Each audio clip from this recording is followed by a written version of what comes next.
The Crucible A-square kit is a really fun afternoon in the shop.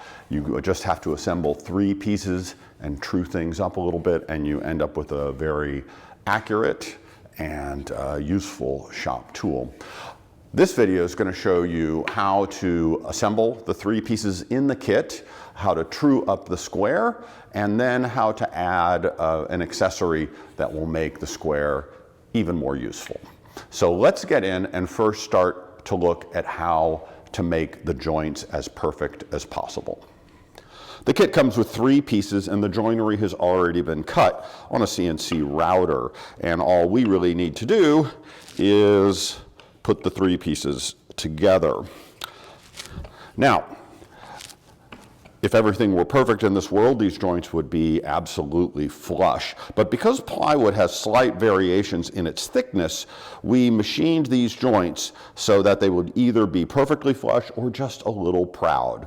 And so with this kit, I think what you can see is we have this cross arm is just a little proud of the side arm. And what we're going to do is we're going to reduce the thickness of this area of the joint so that we'll have these 2 flush or almost perfectly flush before we assemble. There are lots of ways to thin that joint. If you just have a chisel will work. It takes a little bit of care. You could even use a sanding block if you wanted to. If you have a shoulder plane, the shoulder plane can get in there and thin that half lap joint. But what I'm going to use is this router plane. And what I like about the router plane is that it really will get the bottom of that joint flat and accurate. So let's take a look at how we're going to do that. So here's how we set the router to take the right amount of meat away from this recess. This is a trick that Megan came up with. She is the router plane princess here. So we put the 2 joints together, and this one is a little proud. And then we take a router plane and we set it on the proud member. And then the blade is above the joint, but the sole is on the proud member. Then I'm going to increase the depth until the blade just touches the joint. Then I'm going to lock the depth suggester as hard as I can. And then I remove the proud member. And this should be the correct setting to remove the amount of material we need. That might be too much material for one pass, I'm not exactly sure, but because we set the depth suggester to the final depth, we can sneak up onto the final depth with a couple cuts. So now I'm going to clamp this arm down and we're going to adjust it. And so I think I'm going to do this in 2 passes. So I'm going to take the cutter up a little bit until I take just a little bitty bite. Little bites are better than big bites. Lock the blade. Don't touch the depth suggester. And then I'm going to remove material. And I'm working from the outside edges into the interior so that I don't cause any spelching here. So I'm going to come back on this side and do the same thing, working from the edges or into the middle of the joint. So if you're getting some fuzz down here, which I am in the joint, for the final pass, what I'm going to do is I'm going to take a marking knife and just score that shoulder. And that'll give me a nice, neat transition from the flat to the shoulder. So now I'm going to release the blade clamp and take the blade down to its final setting. I always use a screwdriver. I hate for that thing to move. And now we're going to take the final pass, which is just mostly dust here.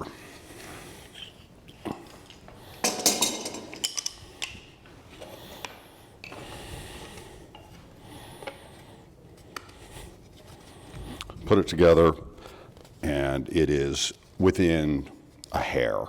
Now this ply on top has a little bit of thickness, so if it's within a hair, you can either take it apart and try to remove a little more, or you can clean that up after you assemble. You might have noticed that there's a little bit of metal from the sole of the router plane, got it a little dirty, which is very typical, but that can come out with a scraper. And you can do that now when it's easy, or you can do it after it's assembled when it's hard. So I'm going to do that to all of the joints to make sure everything comes up flush.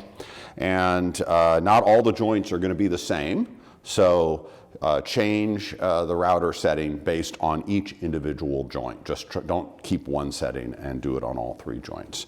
And then once all the 3 joints are completely flush, you're ready to get out the glue. We've got all the pieces here ready for assembly, but before you get out the glue, make sure that you clean up all the edges, either with a block plane or some sandpaper on a sanding block. There might be a bump or 2 here caused by the router cutter that might interfere with the joint, might not. Also, this is the last opportunity that you're going to have to be able to get to these surfaces easily after it's assembled. This will be a little more difficult. We're going to use yellow glue just for speed. We usually use liquid hide glue for most things, but this will speed us along. And the first thing I'm going to do is I'm going to paint some yellow glue on the main half lap at the top. Once I have that together, then I'm going to take them and press them together by hand and squeeze them and make sure there's no gap on either side. And honestly, hand pressure will go a long way here. Then I'm going to put that into a clamp and apply pressure. Check both sides of the joint. So that joint is nice and tight. So now I'm going to paint glue in the other half laps. The parts want to come together square because they were machined that way. But if they don't go together absolutely, completely square, that's okay.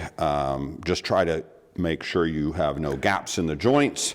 And then after it's assembled, you can true up the square, which I'm going to show you how to do.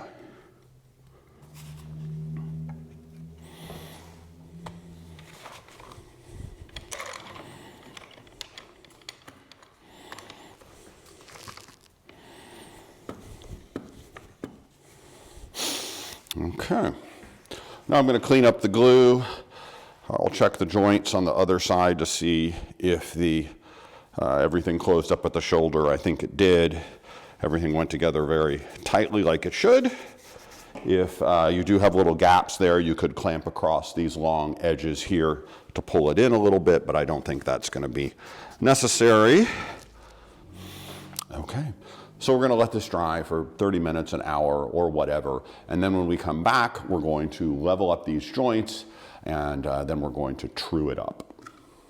Once the glue is dry in your joints, you're going to need to level the ends here.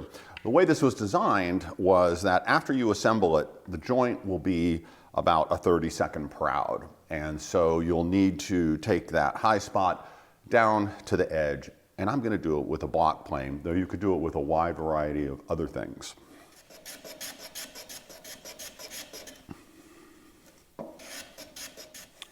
And then I'll come over here and do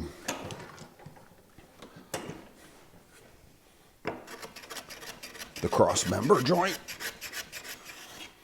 And once it's flush, you can plane the entire edge just to remove any tool marks.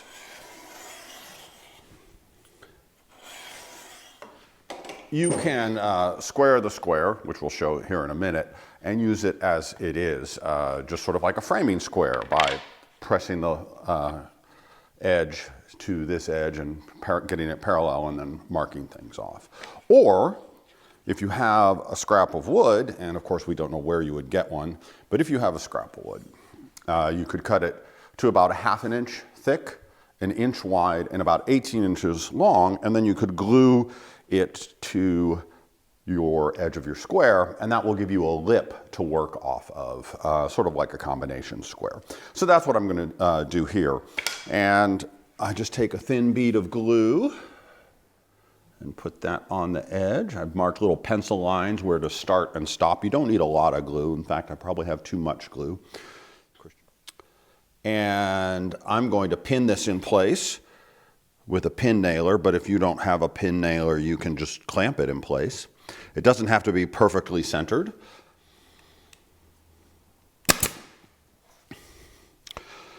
So I'm going to put in a couple of these 23 gauge pins, and then I can put a couple clamps on it while the glue dries. And the pins just hold. After that dries, we will square this square to show you how to do it when it has a lip, and also how to square it without a lip. Now we're going to square up the square, and what you need is either a piece of cardboard or a piece of plywood. This is an old panel we have lying around. It's just going to get a pencil line on it, so it's not going to hurt it, even if we use this for something else in the future. What's important about it is that it's large enough to accommodate the length of one of the legs of the square, and it has a true edge. I ran this edge over the jointer. You could also make a true edge with a jointer plane. So this is our square that doesn't have the lip, and I'm going to get this flush. This is flush with my true edge. And then I'm going to carefully, by holding the square down, use a mechanical pencil, which will not change in thickness, like a pencil that you sharpen. So I will have a line that is consistent in thickness. And then I'm going to put this edge parallel to our jointed edge, and then show the square to my line. And it is just a teeny tiny hair out. So why don't we get the camera up and close here and you can see. So here we can see the line touches back here, but there is a tiny little gap here between the pencil line and the leg of the square. And that represents twice the amount of error in the squareness of the square.